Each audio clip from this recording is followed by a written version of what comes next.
Il y a des moments dans une vie où tout bascule en une seule soirée. Ce soir-là, Élodie pensait rentrer chez elle pour un simple dîner de famille. Elle ne savait pas encore que rien ne serait plus jamais pareil. L'histoire que vous allez entendre parle de trahison, de dignité, de maternité et de renaissance. Elle parle d'une femme ordinaire qui va découvrir une force extraordinaire. Installez-vous confortablement. L'histoire d'Élodie commence maintenant.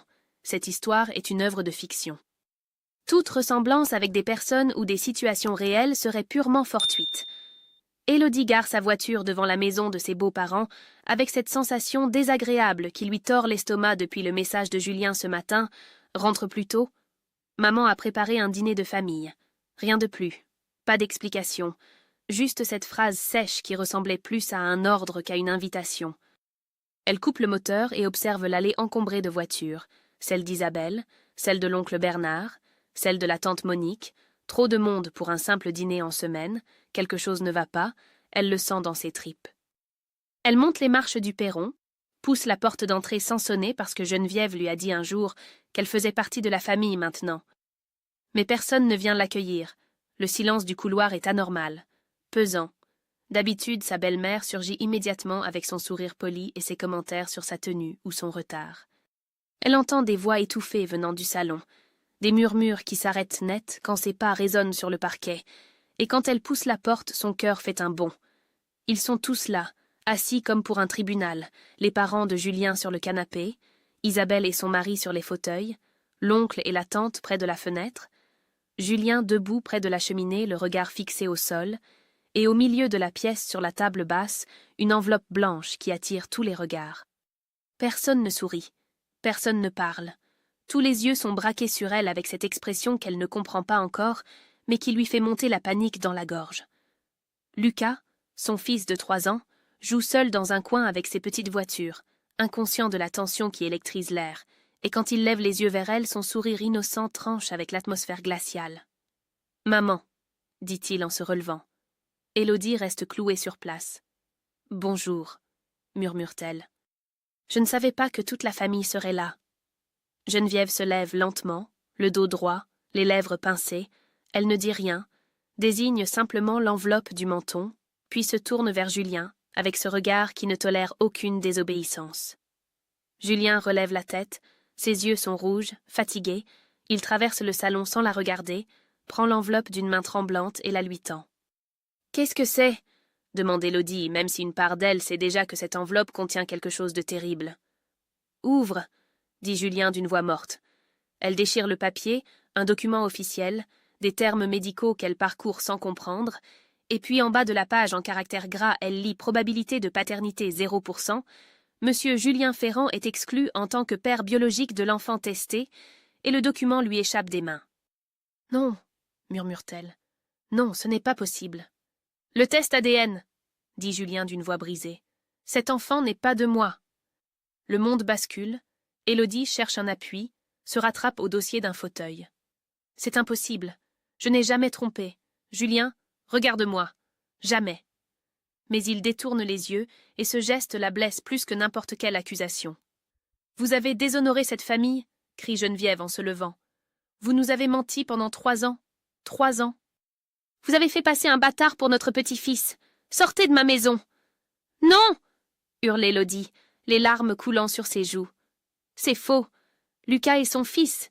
Il y a une erreur. »« Les tests ADN ne mentent pas, ma petite » ricane l'oncle Bernard. Personne ne prend sa défense. Pas Isabelle qui détourne les yeux. Pas Julien qui reste muet. Personne. Et Élodie comprend qu'ils l'ont déjà condamné, jugé, exécuté. « Très bien, » dit-elle en essuyant ses larmes d'un geste brusque. « Je pars. » Mais pas sans mon fils. Elle se dirige vers Lucas, le prend dans ses bras, le petit pleure maintenant effrayé par les cris. « Maman, pourquoi tu pleures ?»« Ce n'est rien, mon cœur. On rentre. » Elle traverse le salon sous les regards de glace, ouvre la porte d'entrée. « Vous vous trompez, » lance-t-elle une dernière fois. « Tous, et vous le regretterez. » Elle manque de percuter un homme sur le perron, la quarantaine, costume élégant, qui s'excuse. « Pardon. »« Docteur Arnaud Mercier, laboratoire biotech. J'ai essayé de joindre Monsieur Ferrand toute la journée. C'est urgent concernant le test ADN. » Le silence retombe comme une pierre. Quoi? Qu'est-ce qui se passe? Demande Julien en s'avançant livide. Le docteur Mercier regarde l'assemblée, puis Élodie sur le perron avec Lucas dans les bras, le visage ravagé de larmes. Je tombe au mauvais moment apparemment, mais c'est urgent. Il y a eu un grave problème avec les échantillons, une contamination croisée. Plusieurs dossiers sont concernés.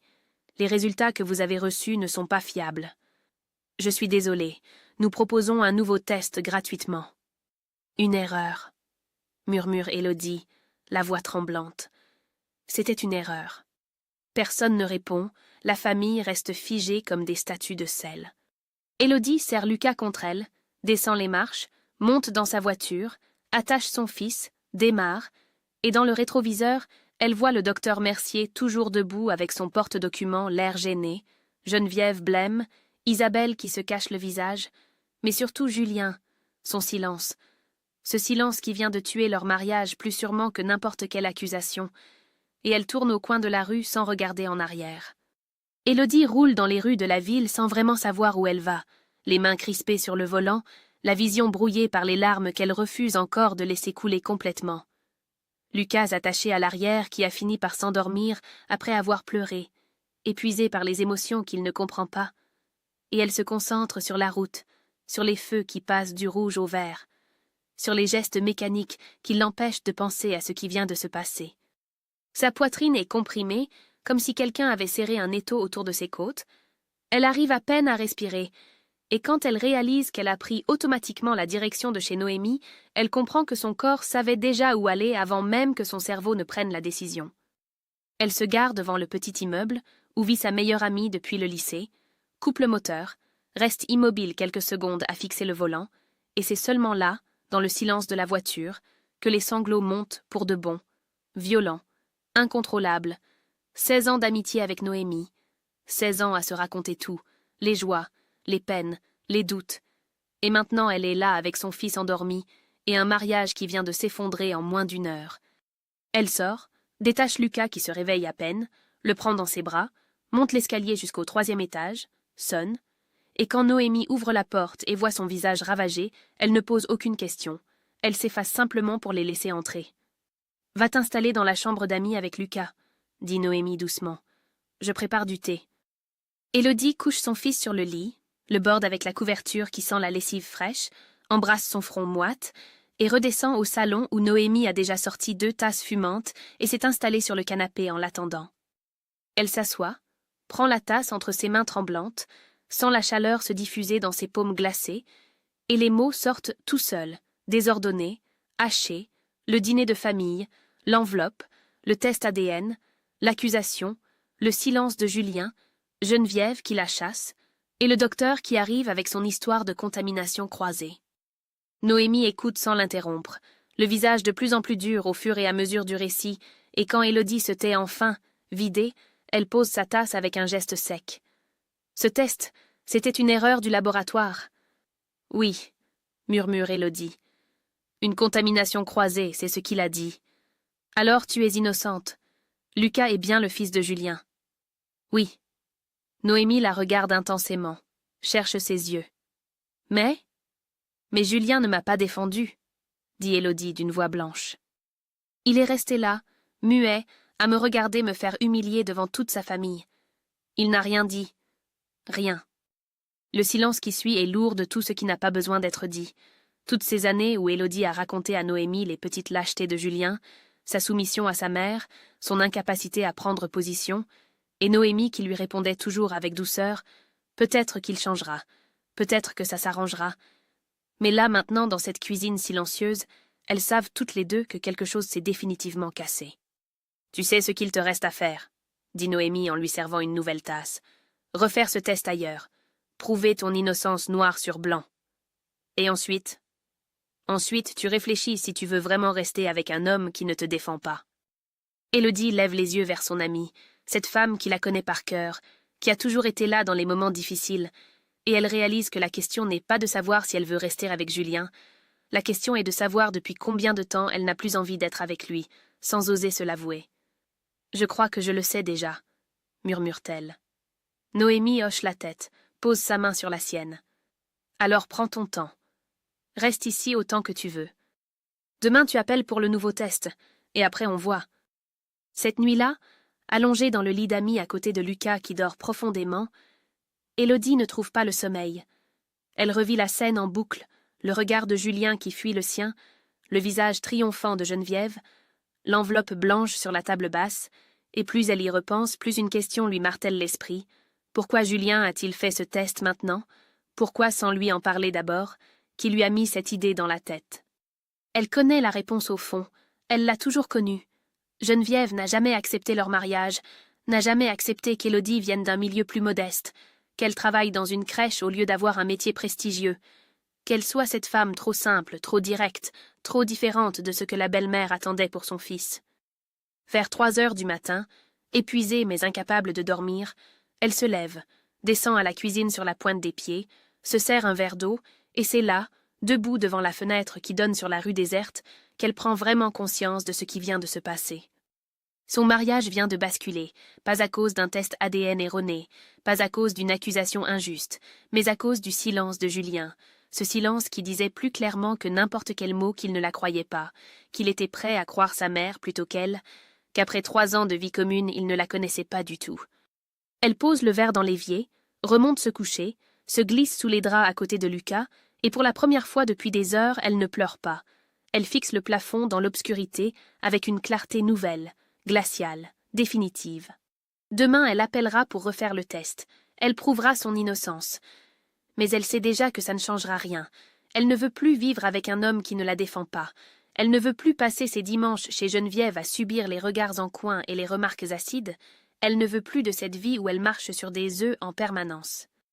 Elle veut être libre.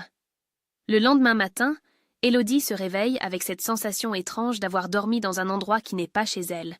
Quelques secondes de flottement avant que tout ne lui revienne d'un coup, le dîner, l'accusation, la fuite, et Lucas à côté d'elle qui commence à bouger sous les draps. Elle le regarde ouvrir les yeux, sourire en la voyant, et son cœur se serre parce qu'il est trop petit pour comprendre que sa vie vient de basculer. « On est où, maman ? » ?»« Chez tante Noémie, mon cœur. On va rester un peu ici. » Il hoche la tête, accepte cette explication sans poser plus de questions, et elle l'emmène à la cuisine où Noémie a déjà préparé le petit déjeuner, café, tartines, jus d'orange, tout ce qu'il faut pour faire semblant que c'est un matin normal. Après avoir installé Lucas devant ses céréales, Élodie prend son téléphone, compose le numéro du laboratoire biotech que le docteur Mercier a laissé sur sa carte, prend rendez-vous pour un nouveau test dans l'après-midi, et c'est seulement en raccrochant qu'elle réalise qu'elle n'a pas appelé Julien, qu'elle ne lui a pas envoyé de message, qu'elle n'a aucune envie de lui parler.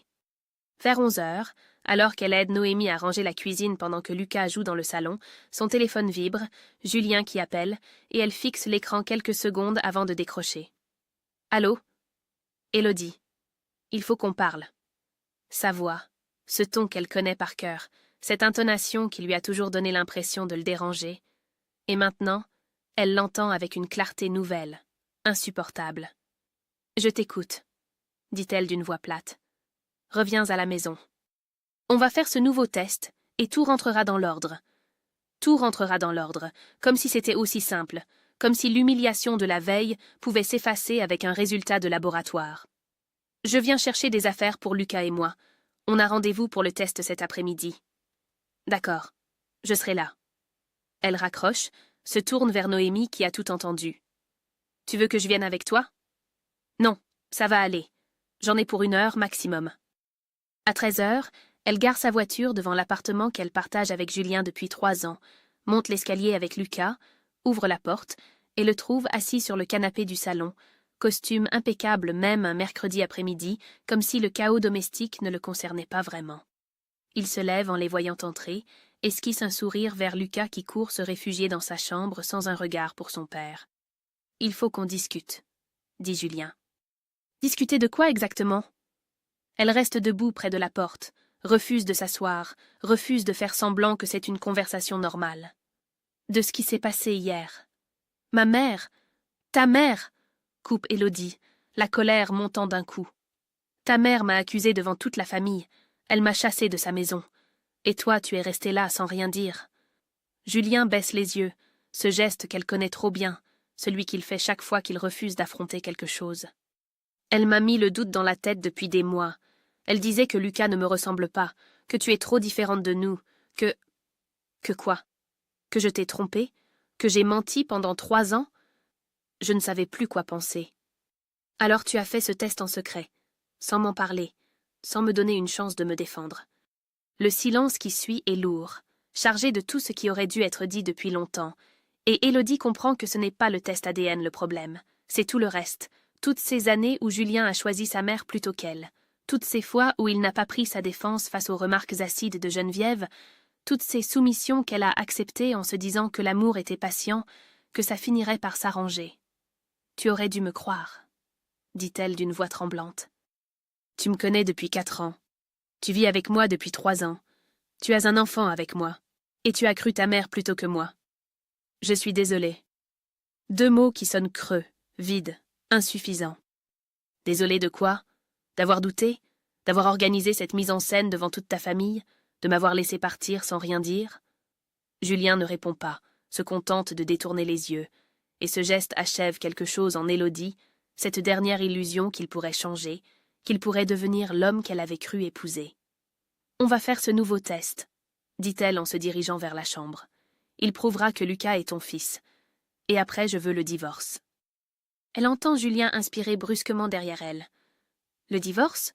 Mais le test va prouver que... » « Le test prouvera mon innocence, pas que notre mariage fonctionne. » Elle entre dans la chambre, sort une valise du placard, commence à la remplir de vêtements pour elle et Lucas, et quand Julien apparaît sur le seuil, elle ne lève même pas les yeux.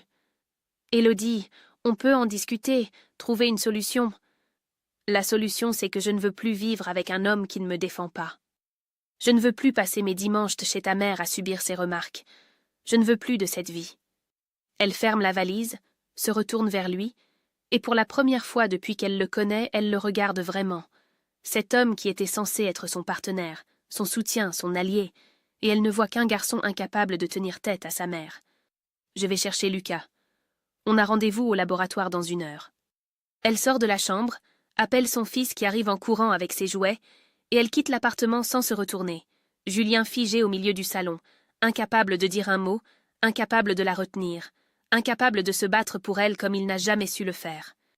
Le nouveau test ADN arrive 1 semaine plus tard par courrier recommandé, Élodie signe le récépissé, monte dans l'appartement de Noémie où elle s'est installée provisoirement et ouvre l'enveloppe avec des mains qui ne tremblent même plus.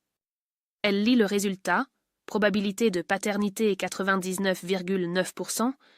Julien Ferrand ne peut être exclu en tant que père biologique de l'enfant testé, et elle repose le document sur la table basse avec un calme qui la surprend elle-même.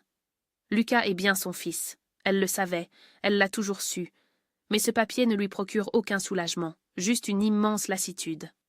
Elle appelle Julien qui décroche à la première sonnerie. Le résultat est arrivé. « Et ? Lucas est ton fils. » Un silence, puis un soupir qui ressemble presque à du soulagement. « Je savais que c'était une erreur. On peut se voir ? Il faut qu'on parle de... Viens à 18 heures chez Noémie. Apporte ta mère. » « Ma mère ?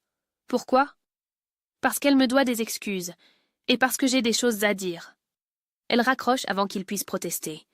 Appelle ensuite maître Sandrine Ferrand, l'avocate que Noémie lui a recommandée, prend rendez-vous pour le lendemain matin, et c'est seulement après avoir raccroché qu'elle réalise qu'elle vient de prendre 2 décisions en moins de 5 minutes, exiger des comptes et demander le divorce, 2 choses qu'elle n'aurait jamais osé faire il y a 1 semaine.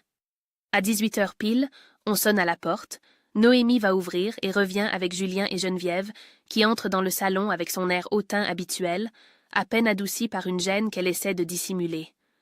Élodie reste assise sur le canapé, le document posé devant elle sur la table, et elle les regarde s'installer en face d'elle sans dire un mot. « Voici le résultat du second test, » dit-elle en poussant le papier vers eux. « Lucas est bien votre petit-fils. » Geneviève jette un coup d'œil au document, relève la tête. Je savais bien qu'il y avait eu une erreur avec le premier test. Pas d'excuses, pas de remords, juste cette phrase qui balaie l'humiliation comme si de rien n'était, et Élodie sent la colère monter, froide et maîtrisée. Vous m'avez accusée devant toute la famille. Vous m'avez traitée de menteuse. Vous m'avez chassée de votre maison. Les résultats du laboratoire semblaient clairs. Et vous n'avez même pas envisagé 1 seconde que je disais la vérité, coupe Élodie. Vous avez sauté sur l'occasion pour me détruire. Geneviève se raidit, ouvre la bouche pour protester, mais Élodie ne lui laisse pas le temps. 3 ans que vous me faites sentir que je ne suis pas assez bien pour votre fils. 3 ans de remarques, de sous-entendus, de jugements, et Julien vous a laissé faire. Elle se tourne vers son mari qui fixe le sol. Tu aurais dû me croire. Tu aurais dû me défendre. Mais tu as préféré croire ta mère. Je suis désolée, murmure Julien sans lever les yeux. Désolée ne suffit pas. Je veux le divorce. Le mot tombe comme une pierre dans le silence. Geneviève blêmit. Julien relève brusquement la tête. Le divorce? Mais maintenant qu'on sait que je n'ai pas menti, rien ne change. Tu ne m'as pas défendu. C'est ça qui compte. On peut arranger les choses, trouver une solution. La solution, c'est que je ne veux plus de cette vie. J'ai rendez-vous avec une avocate demain. Julien la regarde, cherche ses yeux, et pour la première fois, elle voit quelque chose qui ressemble à de la panique dans son regard, comme s'il réalisait seulement maintenant qu'elle est sérieuse, qu'elle ne reviendra pas, que c'est vraiment fini. Tu ne peux pas partir comme ça. Je peux, et je vais le faire. Elle se lève, signifiant que la conversation est terminée, et Noémie se lève aussi, ouvre la porte, attend qu'il sorte.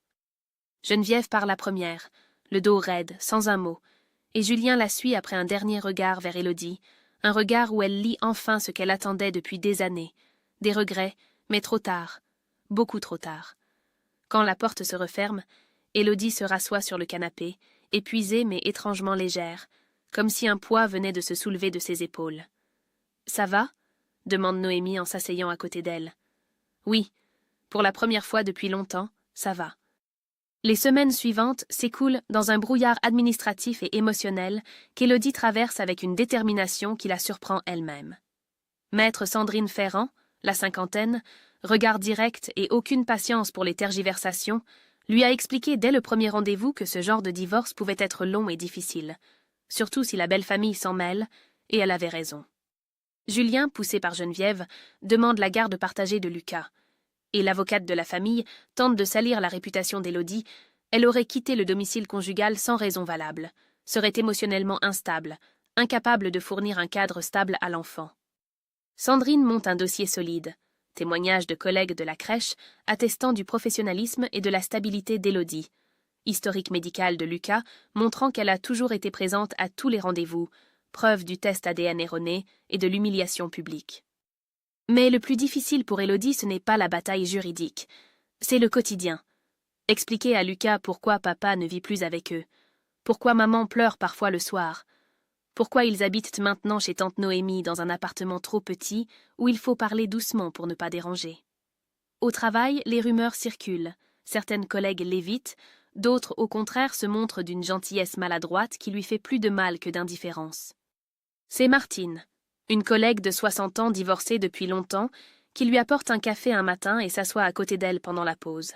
« Je sais ce que tu traverses. Mon divorce à moi, c'était il y a 20 ans, mais je me souviens de chaque jour. Comment tu as tenu? En me levant chaque matin, en faisant un pas après l'autre, et en me répétant que j'avais le droit d'être heureuse. » Ces mots simples restent avec Élodie, et les jours où c'est trop dur, où Lucas pleure en demandant son père, où l'avocate appelle avec de nouvelles complications, elle se les répète comme un mantra « J'ai le droit d'être heureuse ». Un soir, en mettant Lucas au lit, il lève vers elle ses grands yeux inquiets. « Maman, c'est ma faute si papa est parti ?» Le cœur d'Élodie se brise en 1000 morceaux. Elle s'assoit sur le bord du lit, le prend dans ses bras. « Non, mon trésor. Jamais. Les adultes se trompent parfois, mais toi tu es notre bonheur à tous les deux. Papa et maman t'aiment. Ça ne changera jamais. Mais pourquoi vous vivez plus ensemble? Parce que parfois les grandes personnes sont plus heureuses séparées. Mais ça ne change rien à l'amour qu'on a pour toi. » Il se blottit contre elle, et elle reste là à le bercer jusqu'à ce qu'il s'endorme, et quand elle sort de la chambre sur la pointe des pieds, Noémie est là dans le couloir avec 2 tasses de thé. « Tu es une mère formidable, tu sais. » »« Je ne me sens pas formidable. Je me sens épuisée. »« C'est normal, mais tu tiens bon. Et un jour tu te réveilleras et tu réaliseras que tu es libre. Vraiment libre. » Élodie prend la tasse, s'assoit sur le canapé à côté de son amie, et pour la première fois depuis des semaines, elle se permet de croire que Noémie a raison, qu'un jour elle sera libre, qu'un jour elle respirera sans avoir cette boule dans la gorge, qu'un jour elle sourira sans avoir à faire semblant. 3 mois après le dîner du silence, alors qu'Élodie rentre de la crèche épuisée par une journée particulièrement difficile, elle trouve un message sur son répondeur, une voix féminine qu'elle reconnaît immédiatement, Isabelle, la sœur de Julien, qui demande si elles peuvent se voir pour discuter. Élodie hésite, se demande si c'est un piège, une nouvelle manœuvre de Geneviève, mais quelque chose dans le ton d'Isabelle, une nervosité inhabituelle, la pousse à rappeler et à accepter un rendez-vous dans un café discret du centre-ville. Le lendemain après-midi, elle arrive au café 5 minutes en avance, commande un thé, s'installe à une table près de la fenêtre, et quand Isabelle entre, elle remarque immédiatement que sa belle-sœur a maigri, qu'elle a des cernes sous les yeux, qu'elle semble porter un poids invisible sur ses épaules. Elle se salue avec une gêne palpable, commande leur boisson, et c'est Isabelle qui rompt le silence. « Je voulais te parler depuis longtemps, mais je ne savais pas comment. » Élodie attend, ne dit rien, laisse l'autre femme trouver ses mots. « Ce que maman t'a fait, » commence Isabelle en fixant sa tasse, « elle me l'a fait aussi, il y a 10 ans. » Le silence qui suit est chargé de tout ce qui n'a jamais été dit, et Isabelle relève les yeux, cherche ceux d'Élodie. « Quand j'ai épousé Raphaël, maman a tout fait pour détruire notre mariage. Elle inventait des mensonges, montait mon mari contre moi, créait des situations pour nous opposer. Elle disait que Raphaël n'était pas assez bien, qu'il venait d'un milieu trop modeste, qu'il ne comprenait pas nos valeurs familiales. Et qu'est-ce qui s'est passé? J'ai tenu bon. Raphaël aussi. Mais ça a laissé des cicatrices. Pendant des années, on ne parlait plus à maman. C'est seulement après la mort de papa qu'on a renoué.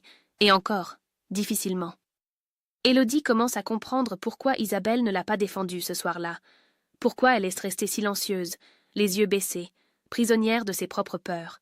« Tu es trop forte pour elle, Élodie. Tu travailles, tu as tes opinions, tu ne lui demandes pas la permission de respirer. Elle ne supporte pas les femmes indépendantes dans la famille. Elle a besoin de contrôler ses fils. Julien n'est pas assez fort pour lui résister. « Je sais, » dit Isabelle avec une tristesse infinie. Mon frère a toujours eu peur de la décevoir. Même adulte, même marié, il cherche encore son approbation. Ce n'est pas une excuse. Non, tu as raison, ce n'est pas une excuse. Isabelle pose sa main sur celle d'Élodie, un geste hésitant mais sincère. Je suis désolée de ne pas t'avoir défendue ce soir-là. J'avais peur. Peur de redevenir celle que j'étais il y a 10 ans, celle qui se battait contre maman et qui perdait à chaque fois. Mais tu as raison de partir. Julien ne changera jamais tant qu'il restera sous son emprise. Est-ce qu'elle sait que tu es là? Non, et elle serait furieuse si elle l'apprenait. Mais je m'en fiche. J'en ai assez de ses manipulations, de ses mensonges, de sa façon de détruire tout ce qui ne rentre pas dans ses cases. Pour la première fois depuis des semaines, Élodie sent quelque chose se desserrer dans sa poitrine. Quelqu'un de cette famille reconnaît enfin ce qu'elle a vécu, valide sa douleur, lui dit qu'elle n'était pas folle, qu'elle n'a rien imaginé. « Merci, » murmure-t-elle. « Tu ne peux pas savoir ce que ça représente pour moi. »« Je sais exactement ce que ça représente, » dit Isabelle avec un sourire triste. « Parce que personne ne m'a cru il y a 10 ans. Personne ne m'a dit que j'avais raison. Alors je voulais que tu saches que tu n'es pas seule, que ce n'est pas toi le problème, que ça a toujours été elle. Elle reste encore 1 heure dans ce café, à parler à voix basse, et quand Élodie rentre chez Noémie ce soir-là, elle se sent moins seule, moins folle, moins coupable. Elle n'était pas le problème. Elle ne l'a jamais été. Le divorce est prononcé 6 mois après le dîner du silence, un mardi matin pluvieux, où Élodie se présente au tribunal avec Maître Ferrand, Julien et son avocate de l'autre côté de la salle, et le juge rend sa décision en moins de 20 minutes, garde principale accordée à la mère avec un week-end sur 2 chez le père, pension alimentaire fixée, partage des biens minimal puisqu'ils n'ont jamais acheté de maison ensemble. Élodie signe les papiers avec un stylo qui tremble légèrement dans sa main, sort du tribunal sous la pluie fine, et c'est seulement dans la voiture qu'elle réalise qu'elle est officiellement divorcée, officiellement seule, officiellement libre. Les semaines suivantes, elle cherche un appartement qu'elle peut se permettre avec son salaire de la crèche et la pension, visite des studios trop petits, des 2 pièces trop chères, et finit par trouver un appartement modeste au 3e étage d'un immeuble tranquille, 2 chambres minuscules, une cuisine qui a besoin d'être repeinte, mais lumineux et proche du parc où Lucas aime jouer. Elle signe le bail, emprunte un peu d'argent à ses parents pour le dépôt de garantie, et un samedi matin de printemps, elle emménage avec l'aide de Noémie, de ses parents, et même d'Isabelle qui arrive avec des cartons et un sourire encourageant. Les premiers mois dans cet appartement sont un mélange étrange de difficultés et de découvertes. Les finances sont serrées, Élodie fait attention à chaque dépense, achète les marques discount au supermarché, renonce au coiffeur, cuisine des plats simples avec des restes, apprend à dire non aux extras que Lucas réclame parfois. Le soir, quand son fils dort, le silence de l'appartement est parfois pesant, elle se retrouve seule avec ses pensées, ses doutes, ses peurs de ne pas y arriver, mais elle tient, jour après jour, parce qu'elle n'a pas le choix, parce que Lucas compte sur elle, parce qu'elle refuse de s'effondrer. Mais il y a aussi des moments de grâce inattendus qui la surprennent par leur simplicité. Le dimanche matin où Lucas l'aide à faire des crêpes, tous les deux en pyjama dans la petite cuisine, riant quand la pâte éclabousse partout et qu'elle doit essuyer le mur. Le soir où Noémie passe sans prévenir avec une bouteille de vin et des plats chinois à emporter, et qu'elle passe 3 heures à bavarder comme au lycée, insouciante et légère. Le samedi après-midi au parc où Lucas joue sur les balançoires, et qu'elle peut enfin lire quelques pages d'un livre sans être interrompue par les commentaires de Julien ou les coups de téléphone de Geneviève. Martine, sa collègue de la crèche, l'invite à déjeuner un mercredi et lui parle de son propre divorce, 20 ans plus tôt, la période la plus difficile de sa vie, mais aussi celle qui l'a fait grandir. Tu sais ce que j'ai compris, que j'avais passé des années à me plier au désir de mon ex-mari, à me faire toute petite pour ne pas le contrarier, et le jour où je me suis retrouvée seule, j'ai redécouvert qui j'étais vraiment. Et qui tu étais? Quelqu'un de plus fort que je ne le croyais. Ces mots résonnent en Élodie les jours suivants, et elle commence à remarquer de petits changements en elle, des choses qu'elle fait différemment maintenant qu'elle n'a plus à demander l'avis de Julien ou à éviter les remarques de Geneviève. Elle écoute de la musique que Julien trouvait bizarre, achète des coussins colorés pour le canapé au lieu du beige neutre qu'il préférait, passe ses dimanches matins en pyjama au lieu de s'habiller pour le déjeuner familial obligatoire. Un samedi matin, 3 mois après l'emménagement, elle se réveille naturellement sans réveil, ouvre les yeux et réalise qu'elle a dormi 8 heures d'affilée pour la première fois depuis des années, qu'elle n'a pas fait de cauchemar, qu'elle n'a pas cette boule d'angoisse dans la poitrine. Elle se lève, ouvre les fenêtres sur le parc qui commence à reverdir, respire l'air frais du printemps, et quelque chose en elle se détend, s'apaise, accepte. Lucas la rejoint dans la cuisine, encore ensommeillée, grimpe sur ses genoux. « Maman, tu es contente aujourd'hui ?»« Oui, mon cœur, je suis contente. » Et c'est vrai, pour la première fois depuis si longtemps, c'est absolument vrai. Elle n'est plus l'épouse qui marche sur des œufs, qui pèse chaque mot, qui essaie désespérément de plaire à une belle famille qui ne l'acceptera jamais. Elle est Élodie, simplement, une femme de 30 ans, mère célibataire, éducatrice de crèche, locataire d'un 2 pièces modeste, et c'est exactement ce qu'elle veut être. Le week-end où Lucas est chez Julien pour la première fois, elle se sent perdue quelques heures, ne sait pas quoi faire de ce temps vide.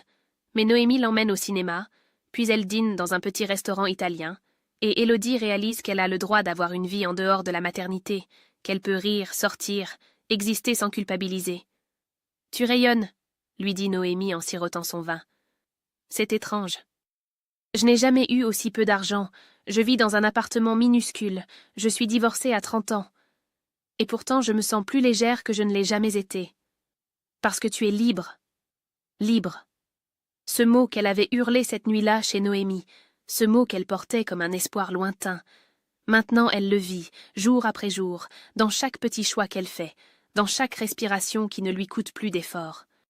Quand elle rentre ce soir-là dans son appartement silencieux, au lieu de ressentir la solitude, elle ressent la paix, et elle s'endort en souriant, sachant que demain elle se réveillera dans sa vie, celle qu'elle a choisie, celle qui lui appartient. 6 mois après le divorce définitif, un dimanche après-midi de septembre où le soleil décline doucement sur la ville, Élodie emmène Lucas au parc près de chez eux, celui avec les grands arbres et les balançoires qui grincent. Elle s'installe sur un banc avec un livre qu'elle a enfin le temps de lire, pendant que Lucas court rejoindre les autres enfants qui jouent au ballon sur la pelouse. Elle lit quelques pages, relève les yeux pour vérifier que son fils va bien, replonge dans son roman, et c'est alors qu'un ballon roule jusqu'à ses pieds. Elle le ramasse, le renvoie vers un homme d'une 40aine d'années qui joue avec une adolescente aux cheveux longs attachés en queue de cheval. « Désolé, crie l'homme en rattrapant le ballon. Ma fille est aussi subtile qu'un éléphant au football. L'adolescente proteste en riant, lui donne un coup d'épaule, et Élodie sourit malgré elle devant cette complicité père-fille qui lui rappelle ce qu'elle veut construire avec Lucas. L'homme s'approche, s'excuse encore une fois. Vraiment désolé de vous avoir dérangé dans votre lecture. Ce n'est rien. Il sourit, retourne jouer, et Élodie ne pense plus à cette rencontre jusqu'à 2 semaines plus tard, un samedi matin, quand elle fait la queue à la boulangerie du quartier, et que quelqu'un devant elle se retourne, l'homme du parc, avec 2 baguettes sous le bras et un sourire de reconnaissance. La dame du parc. On dirait que nous avons les mêmes habitudes. On dirait, répond Élodie en souriant. Ils attendent leur tour en bavardant, conversation légère sur le quartier, la météo, les commerces qui ferment et ceux qui ouvrent, et Élodie apprend qu'il s'appelle Thomas, qu'il est professeur de mathématiques au collège, que sa fille Clara a 14 ans et le tyrannise pour acheter des vêtements qu'il trouve trop chers. Elle m'a traîné faire du shopping pendant 3 heures hier. J'ai cru que j'allais mourir. Élodie rit, raconte que Lucas lui réclame tous les jouets qu'il voit à la télévision et qu'elle a développé un talent pour dire non avec créativité. La conversation coule naturellement, sans effort, et quand ils sortent de la boulangerie, Thomas hésite sur le trottoir puis se retourne.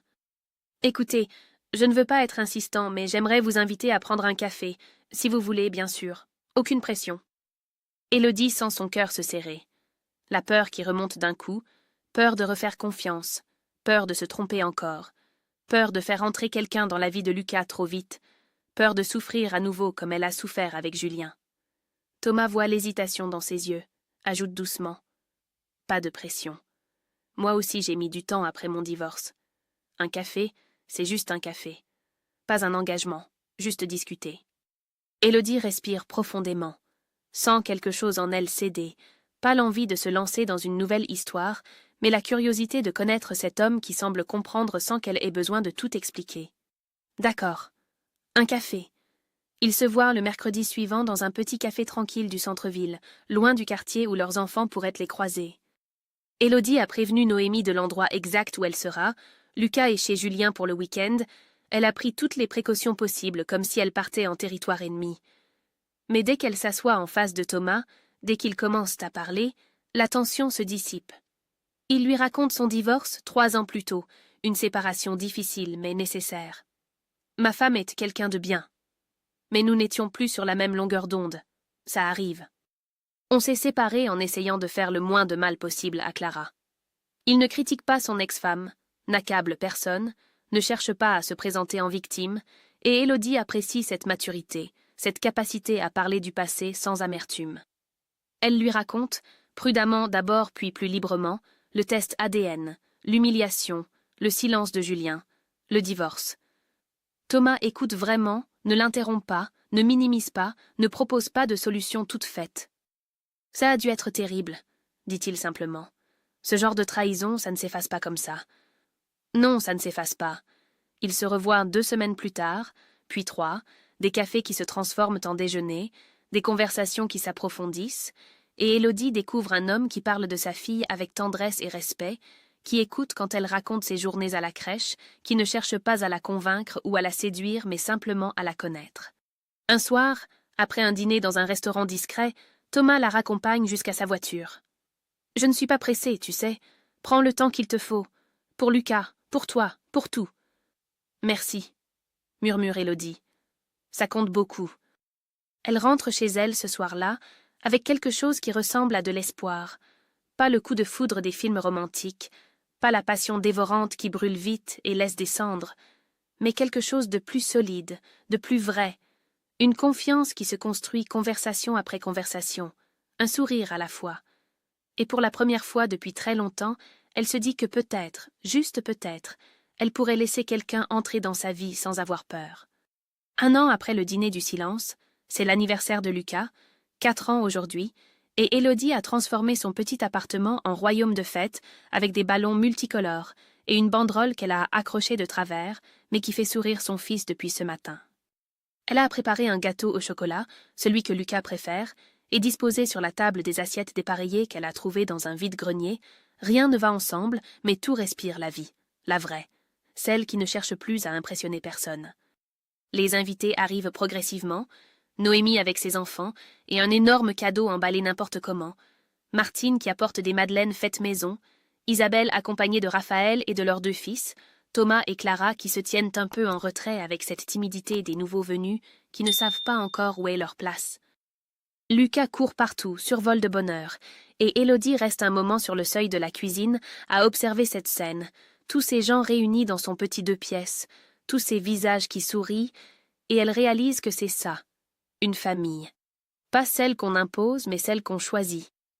On sonne à la porte, elle va ouvrir, Julien se tient sur le palier avec un paquet cadeau soigneusement emballé, costume impeccable même un dimanche après-midi, et Lucas se précipite vers lui en criant « Papa ». Julien le soulève, l'embrasse, puis pose les yeux sur Élodie. « Je peux entrer quelques minutes, juste pour lui donner son cadeau. » Elle s'efface, le laisse passer, et Julien traverse le salon en saluant poliment les invités, dépose le paquet près des autres, regarde Lucas déballer avec l'aide de ses cousins, et quand le petit garçon éclate de rire devant le camion de pompiers qu'il réclamait depuis des mois, quelque chose passe dans les yeux de Julien, quelque chose qui ressemble à du regret. Au moment de partir, Lucas dans les bras, prêt à l'emmener pour le week-end, Julien se retourne vers Élodie. « Merci pour tout ça. Il a l'air heureux. » « Il l'est. Toi aussi, on dirait. » Élodie hoche la tête, ne dit rien de plus parce qu'il n'y a rien à dire. Elle n'a pas besoin de son approbation, de ses regrets tardifs, de ses constats sur sa nouvelle vie. Julien descend l'escalier avec Lucas, qui lui raconte déjà toute sa fête dans un flot de paroles ininterrompues, et Élodie referme la porte, retourne au salon où la petite assemblée a commencé à ranger, Thomas ramasse les assiettes en papier, Clara aide Noémie à plier la nappe, et cette normalité domestique lui réchauffe le cœur. Plus tard, quand tout le monde est parti et que l'appartement retrouve son silence, Élodie s'assoit sur le canapé avec une tasse de thé, regarde par la fenêtre le parc qui s'assombrit sous le crépuscule, et elle repense à cette femme humiliée il y a 1 an devant toute une famille, à cette nuit de doute chez Noémie, où elle ne savait pas comment elle allait survivre, à tous ces jours où elle a eu peur de ne pas y arriver. Combien de chemins parcourus depuis? Combien de larmes, de peurs, de nuits blanches, mais aussi combien de découvertes, de forces insoupçonnées, de moments de grâce volés au chaos. Elle n'est plus la femme qui cherchait désespérément l'approbation de sa belle famille, qui se pliait en 4 pour éviter les conflits, qui acceptait le silence de son mari comme une fatalité. Elle est devenue celle qui trace sa propre route, qui choisit ses batailles, qui construit son bonheur brique par brique dans ce petit appartement qui sent la vanille et le café. Le téléphone vibre. Message de Thomas. Merci pour cet après-midi. Clara a adoré. On se voit cette semaine. Et elle sourit en tapant sa réponse. Oui, avec plaisir. Pas d'engagement précipité. Pas de promesse qu'elle ne peut pas tenir. Juste cette douceur qui grandit jour après jour. Cette confiance qui se mérite au lieu de se réclamer. Lucas rentre le dimanche soir, épuisé et heureux de son week-end. Et en le mettant au lit, il se blottit contre elle. « Maman, tu es contente maintenant ?» Élodie embrasse son front, respire l'odeur de shampoing et de petit garçon qui a couru toute la journée. « Oui, mon cœur, je suis contente. » Et pour la première fois depuis aussi longtemps qu'elle se souvienne, ces mots ne sont pas un mensonge pour rassurer son fils, ils sont la vérité absolue, évidente, lumineuse. Elle est contente, elle est libre, elle est debout, et personne ne pourra plus jamais la faire plier. Elle sort de la chambre sur la pointe des pieds, ferme doucement la porte, et dans le silence de son appartement, elle sourit à la femme qu'elle est devenue, celle qui a survécu à l'humiliation et en est ressortie plus forte, celle qui a choisi la dignité plutôt que le confort, celle qui préfère être seule que mal accompagnée. La vie n'est pas parfaite, loin de là, il y a encore des factures à payer, des nuits où Lucas pleure, des moments de doute et de fatigue, mais c'est sa vie, celle qu'elle a construite de ses mains, celle qui lui appartient entièrement, et ça n'a pas de prix. L'histoire d'Élodie se termine ici. Et vous, qu'auriez-vous fait à sa place? Auriez-vous pardonné Julien? Dites-le moi en commentaire. Si cette histoire vous a touché, partagez-la. Parfois, l'histoire de quelqu'un d'autre nous donne la force de changer la nôtre. Merci de m'avoir écouté. À très bientôt pour une nouvelle histoire.